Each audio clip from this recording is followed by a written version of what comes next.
Bağlı'ya Abdülaziz Yurdaşov gelsin.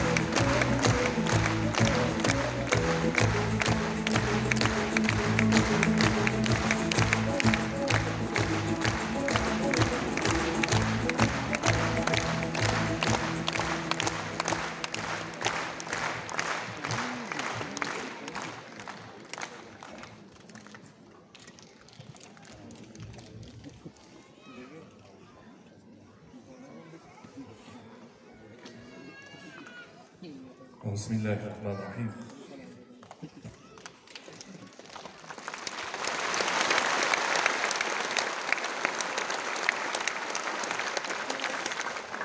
Elhamdülillahi Rabbil alemin. Esselatu vesselamu ala Resulina Muhammedin ve ala alihi ve ashabihi ecma'in. Hurmatli musulmon deyip turganlar, ekendeşler, ana şu yerge uzakdan yakından kelgan mo'min musulmonlar, aka-ukalar, opa-singillar,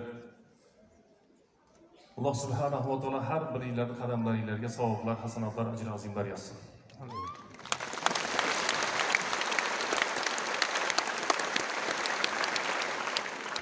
Men masjidda turib gapirishlik yoki kameraning orqasida turib gapirishlik qandaydir oson shekilli, bu yerga kelib juda qattiq hayajon bo'lyapti.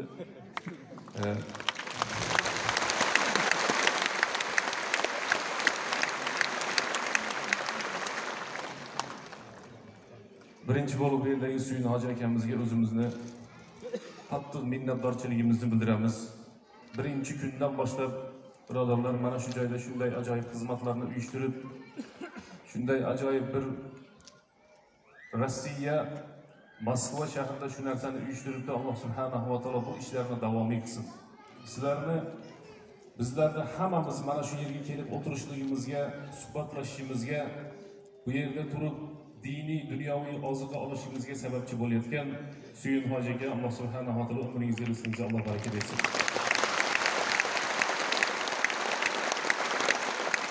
Men esimdan chiqmasdan turib sovg'a hadyamiz berib qo'yayin, avval keyin esimdan chiqib tushib ketib qolmay keling.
Men Moskvaga kelib o'shanday yaxshi to'sib olib, o'shanday jashir tutib olib deb hech o'ylamaganman. Oltin boshingiz omon bo'lsin. Mana shu qilayotgan ishingiz eng kichkinasi bo'lib qolsin.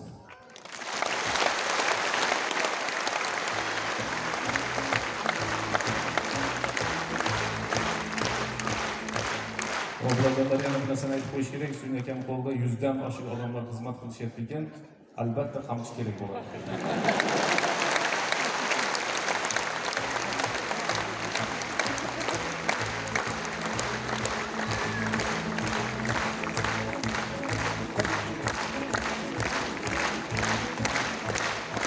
Biz bayadan beri sovg'a berayotgan odamlarni ko'ryapmiz. Suyun akamizga uzun kiyimlarni kiydirishyapti. Kiyimni qanday bo'lgani ham ma'qul.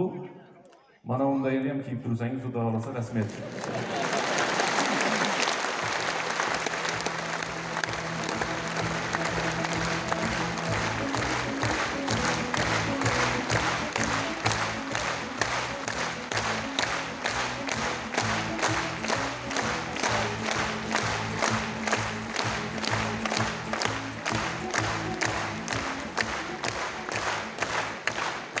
Allah subhanahu wa ta'ala hamd sanolar bo'lsin, payg'ambarimiz sollallohu alayhi vasallamga salovat salomlar bo'lsin. Hurmatli birodarlar, charchab zerikib qolmayapsizlarmi? Payg'ambar sollallohu alayhi vasallam hadisda aytadilarki, men falonchini dedi, bir sahoba kelib, men falonchini yaxshi ko'raman dedi. Qala hal a'lamtahu? Sen borib o'sha falonchini yaxshi ko'rishligingni xabarini berdingmi dedi. Boyagi sahoba aytdiki, ey Alloh taoloning elchisi, men o'sha insonni yaxshi ko'rishligimni xabarini bermabman dedi. Shunda payg'ambar sollallohu alayhi vasallam a'limhu, sen borib yaxshi ko'raman deb aytib qo'y dedi. Hammanglarni Alloh taolo uchun yaxshi ko'ramiz. Hammanglarni Alloh taoloning yo'lida yaxshi ko'ramiz. Bugungi mavzuyimiz umrning bog'liqligi degan. Umr g'animat degan mavzu. Mana shu mavzuning ichida men fursat degan bir qisqa joyini tanladim, birodarlar. Qanday qilib tushunamiz desa, bir jurnalist kelib boy odamdan so'raydi. Bir jurnalist kelib boy odamdan so'raydi. Siz juda boyib ketibsiz, juda pullaringiz ko'payib ketibdi. Qanday qilib mana shu boylikka erishdingiz deganda, sen familiyangni aytsang, men senga chek yozib beraman, shotingga pul tushirib qo'yaman deganda, nima sababdan meni shotimga pul tushirib qo'yasiz deydi. Deganda endi familiyangni aytmay qo'yaver. Sen qo'lingdagi imkoniyatni, fursatni chiqarding, men hech qachon qo'limdagi fursatni chiqarmadim degan. Men qo'limdagi fursatni chiqarmaganligim uchun boyib ketdim. Sen qo'lingdagi fursatni chiqarganing uchun mana shu ahvolda bo'lsang kerak deb aytgan ekan. Birodarlar,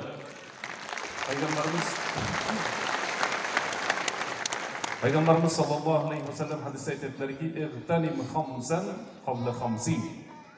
5 narsadan avval 5 narsani g'animat biling dedi. Men o'ylayman, inshaalloh mana shu joyga kelib o'tirib, bilet sotib olib, harakat qilib, mana shu bugunni kutib, so'ngra bu yerda sabr qilib o'tirgan odamlar hammasi inshaalloh fursatni g'animat bilishdi. Ular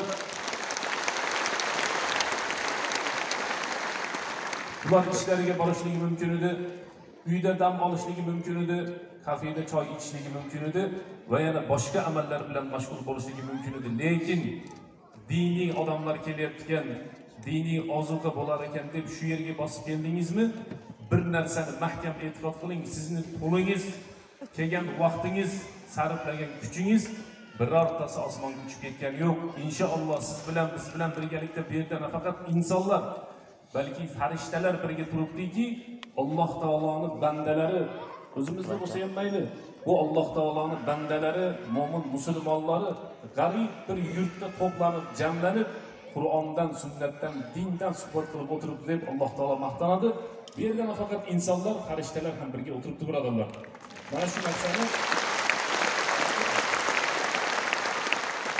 shu narsani biz qalbimizdan g'animat bilishligimiz kerak. Undan keyingisi, Payg'ambarimiz sollallohu alayhi vasallamning sahobalari siz bilan menga qanday qilib fursatni g'animat bilishlikni o'rgatib ketgan ekanlar. Auzu billahi minash shaytonir rojim. Laqad kana lakum fi rasulillahi uswatun hasana. Sizlarga Rasululloh sollallohu alayhi vasallamning hayotida eng ibratli o'rnaklar bor deyapti. Abu Hurayra roziyallohu anhu, tasavvur qiling, sahobalarning ichida eng ko'p hadis rivoyat qilgan Abu Hurayra roziyallohu anhu. Qala yawm min al-ayyam, ya Rasululloh, kunlarni birida aytdi, ey Alloh taoloning elchisi dedi. Men ba'zan hadislarni esdan chiqarib qo'yapman. Ba'zan hadislarni esdan chiqarib qo'yapman. Qolat uli, menga bir duo qiling, hadislar esimdan chiqmasin deganda Payg'ambar sollallohu alayhi vasallam aytdilarki, shu fursatni, mana shu narsani ey Abu Hurayra sendan boshqa hech kim so'ramasa kerak deb o'ylagan edim. Ubsut ridaak, kiyimlaringni yerga yozgin dedi. Osmonga qo'llarini qilib 3 marotaba Allohumma barik, Allohumma barik, Allohumma barik, ey Robbim barakatingni bergin. Ey Robbim barakatingni bergin.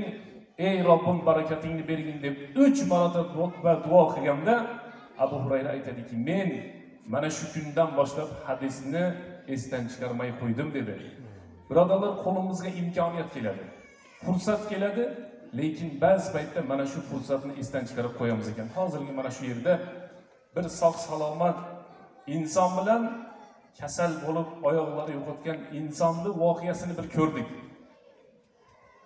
Salomatchiligimizni o'zi eng katta fursat, birodarlar. Salomatchiligimizni o'zi eng katta fursat. Ko'zimizni ko'rib turganligi eng katta fursat. Quloqimizni eshitib turganligi eng katta fursat. Boy odamlar suhbatlashib o'tirgandagi ba'zi bir insonlarga men o'zim savol bergim keladi. Hali bu yerda taom yeyotgan insonlar bugun osh yeyishimiz kerak. Ertaga sho'rva, bundan keyingi kun mana bunday narsa yeyishimiz kerak degan odamlarga bir savol berishimiz kerak, birodar. Agar mana shu narsa taomlar sizda bo'lsa-yu, lekin Alloh taolo sizga ishtaha degan narsani olib qo'yadigan bo'lsa, qanday qilib taom yeysiz deyish kerak. Yaningizda hamma taomlar turibdi-yu, ishtaha degan narsa yo'q. Yaningizda hamma taomlar turibdi-yu, doktor tarafdan sizga diyeta degan narsani yozib bergan. Shuning uchun birodarlar, bu yerga har bir bosib kelgan odam sog'ligida, omonligida, tinchligida, xotirjamlikda mana shu narsasini g'animat bilishligi kerak. Payg'ambarimiz sollallohu alayhi vasallam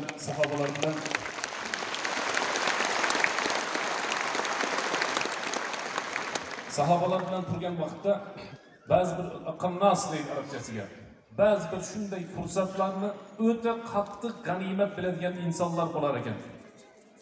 Qala Rasululloh sallallohu alayhi vasallam: "Yadkhuluna min ummati 70,000 bila hisabin va la azab."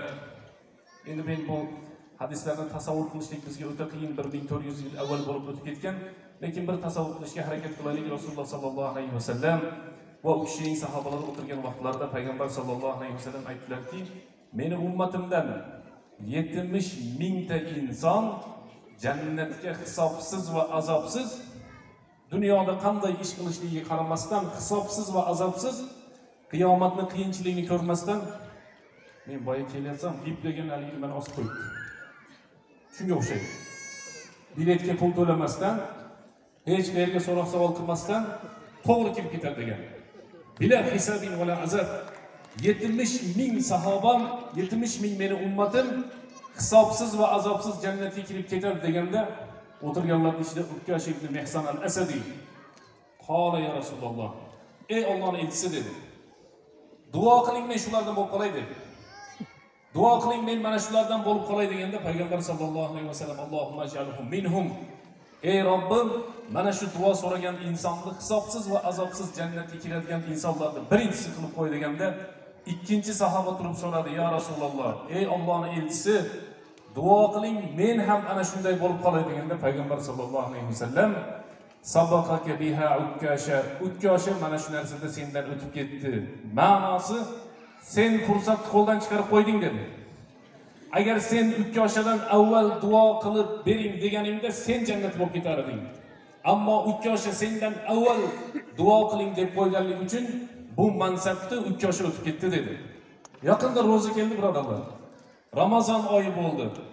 Ramazon ro'zasi o'tib chiqib ham ketdi. Shu Ramazon ro'zasidagi fursatni g'animat bilgan insonlar qiyinchilik ko'rmadi. Ramazon ro'zalarini tutdi. İnşallah gunohlari kechirilgan holatda Ramazon oyidan chiqishda Alloh taoloning roziligiga erishishdi. Kechagi narsa tarix bo'ladi, hozirgisi voqea bo'ladi, ertangi narsamiz g'ayb bo'ladi birodarlar. Shuning uchun tariximizda bo'lgan xato, nuqson, kamchilik, gunohlarimizga tavba qilamiz. Hozirgi fursatlarni g'animat bilamiz. Ertangi bo'ladigan ishlarga yaxshi niyat qilamiz ekan. Abu Hurayra roziyallohu anhu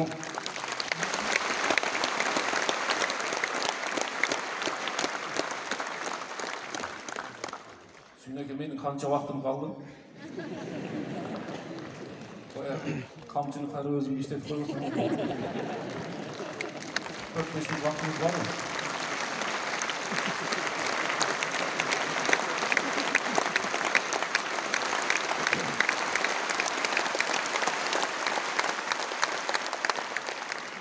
Abu Hurayra roziyallohu anhu aytdiki, "Ya Rasululloh" dedi. "Ey Alloh taoloning elchisi, meni onam siz haqingizda yomon gap aytib qo'ydi" dedi. Bular payg'ambar sallallohu alayhi vasallamning duosi ijobat bo'lishligini bilishar edi.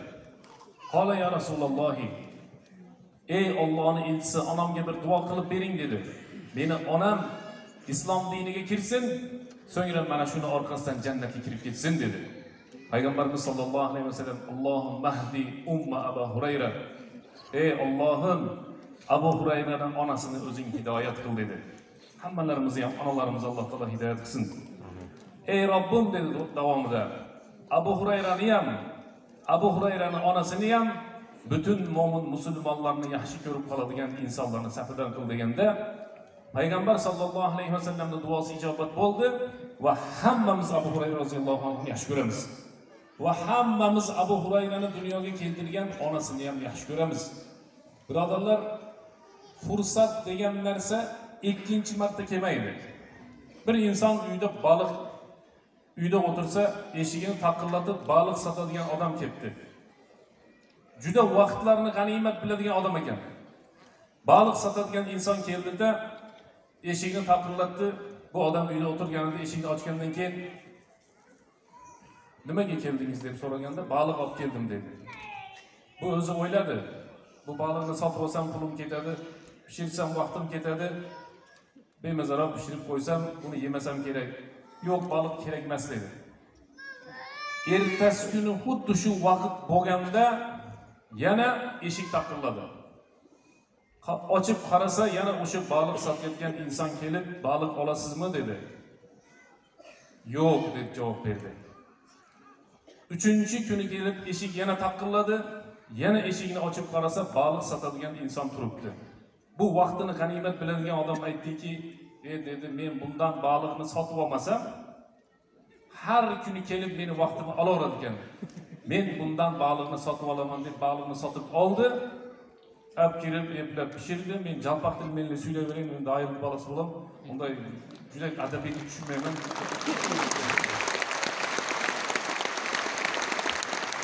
Shunday baliqni olib kelib pishiribdi qisqasida, shunday şey. Baliqni olib kirib pishirgandan keyin qarasa baliq bemaza ekan. Baliq egasini istab ketdi. "Ey falonchi" dedi, "3 kun uyimga kelding. 3 kun kelganingdan keyin sen pishirgan baliqni qarasam bemaza bo'ldi" deganda, "Ayb o'zingda" dedi.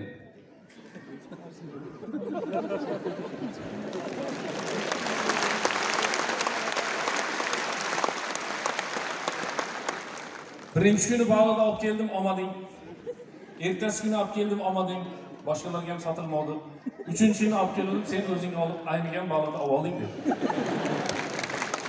Birodarlar, biz hozir kulyapmiz. Lekin birinchi fursatni qo'ldan chiqarmaylik.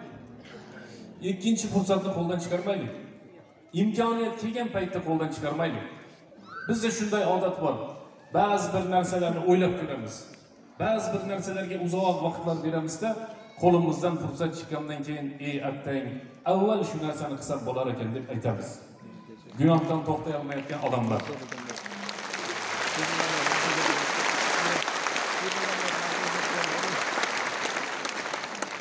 Men bu qarsakni o'rganib qolib, achgan qarsak soldirib olmayman.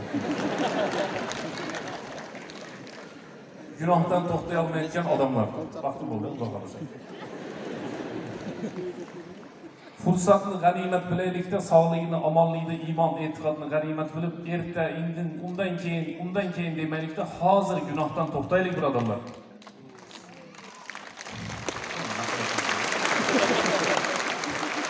Çok rahmat. Abdulaziz Yo'ldoshev, qo'shilasiz. So'zim tugatib qo'ysam bo'ladimi? Bitib qoldi? Bitib qoldi. Ha, ma'qul. Ehson qilmoqchi bo'layotgan odamlar. Shu so'zni boyadan beri saqlab turuvdik. Boylar, puli ko'p odamlar. Ertaga ehson qilaman, dinga ehson qilaman, keyingi hafta ehson qilaman deb kutmang. Qo'lingizdan imkoniyat chiqib ketadi. Qo'lingizdan imkoniyat chiqib ketgandan keyin mana bunday fursatdan foydalana olmaysiz. Oxirgisi men shu jamoatimizdan so'rayman. Bu ham bir fursat bo'lsa kerak inshaalloh. 1 minut vaqt olamiz xolos. Sizlarning ichingizda meni dadam o'tiribdi, mana shu Rossiyada xizmat qiladi. Shu yerga dadamni chaqirib bir quchoqlab tabriklab qo'ysak.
Rahmat. Otasiga ham Abdulga rahmat. Rahmat.